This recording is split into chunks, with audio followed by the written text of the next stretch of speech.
заявлено о возможности предоставить Беларуси 940 миллионов долларов так называемого быстрого финансирования. Хочу заявить, что мы ни под кого плясать не будем. Там уже появляются требования. Вы, мол, в борьбе с коронавирусом в Беларуси делайте как в Италии.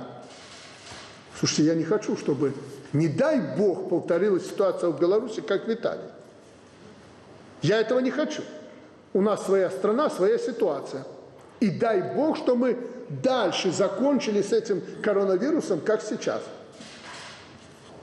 Уже Всемирный банк готов нас профинансировать в 10 раз больше, чем предлагал, за то, что мы эффективно боремся с этой болезнью. Даже опыт запросил у Минздрава. А МВФ продолжает требовать от нас: вы давайте изоляцию, давайте карантин, давайте комендантский час. Слушайте, что за глупость?